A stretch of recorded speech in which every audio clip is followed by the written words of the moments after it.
how do you feel about the best way to teach Yoruba, especially to English speakers with very little experience?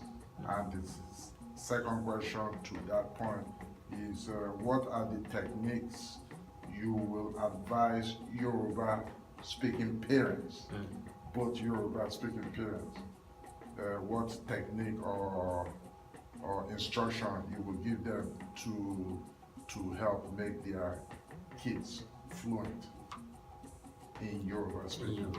Yeah. The best way for an American to learn Yoruba is to look at Yoruba from the musical angle and look at the tonality and use that to establish a kind of syntax to help them to understand what is going on inside of the words.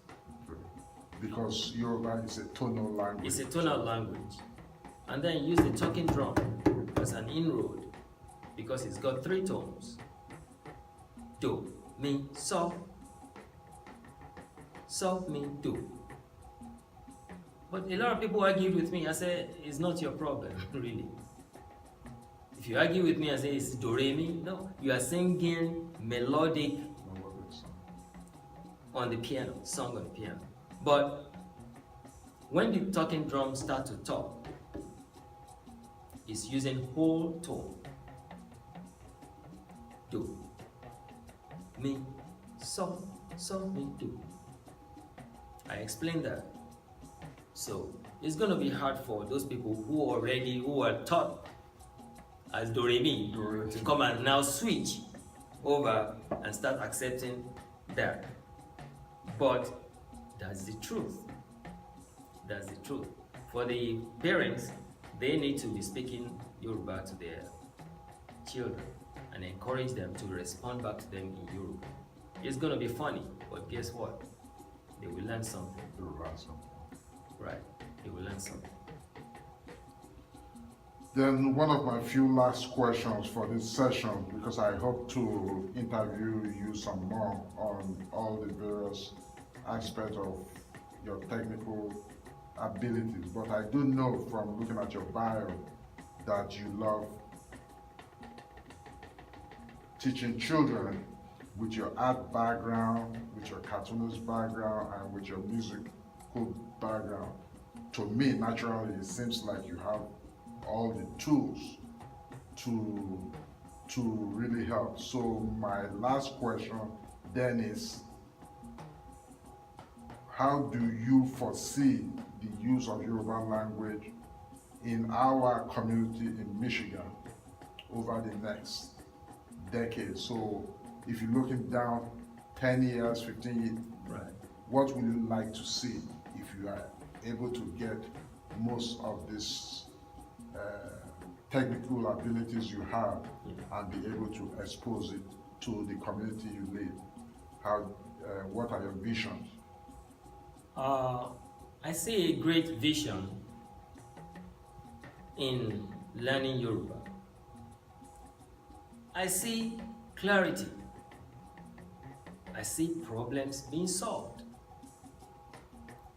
I see that when they understand the proverbs and then the reason why Yorubas do certain things certain way, people will not rush to judgment or jump to conclusion really quickly.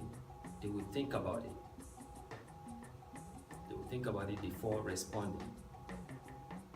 That's where Iwa Pele comes in. Iwa Omoluabi, being a good child, a good person, comes in. A bad person will do things irrationally. A good person will be thoughtful before taking action. So, and then a good person will also think about consequences if the action is taken. That's why you see Yoruba, they will sit down, fold their arms, you bend their head one way and then another way. And they're thinking, what if it doesn't happen this way? What if that happens afterwards? They will look at the scenario and then they find their conclusion. They will not jump to conclusion. And the way we talk to people, in a pleasing way, we choose our words and we choose the right words. Let it translate to English as well. Because you can say it in a good way in Yoruba doesn't mean you shouldn't translate in English. Use those correct words. Stop using the bad words. F word, B word, all kind of words. Erase them from your dictionary, from your mind, and start replacing them with the word that pleases the mind. And then don't be a congregation of rubbish. Don't join the congregation of rubbish, because that is actually rubbish. When you keep saying that, say, nobody cares. Don't say that. It's a dangerous thing. Because you've been saying that, you've been encouraging that, those bad words. That's why all these kids fighting on the street and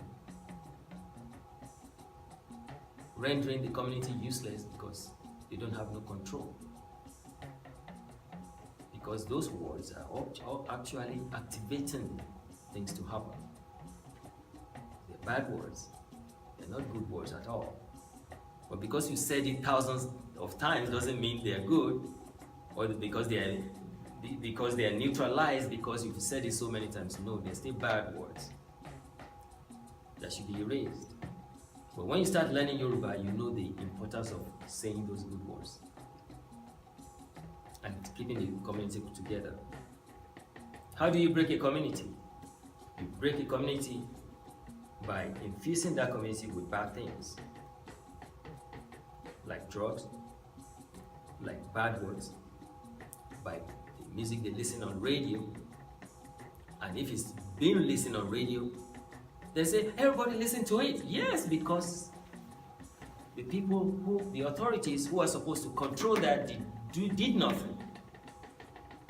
So it has to be a deliberate act, because they can tell me they're not intelligent enough. Because when they were young, they never heard that on radio. But these days, it's not like everybody does it. 2007, I wasn't hearing that, but now I'm hearing some things, I'm seeing some things on video that I'm not supposed to. Those kids are not supposed to be seeing. So they knew, and they didn't have the right to stop it, nip it in the bud, and say, because technology is now, no, don't say technology, don't blame it on technology. Blaming it on you not controlling the situation so that it doesn't escalate to the point that now they are doing erratic things all over the place. Teenagers.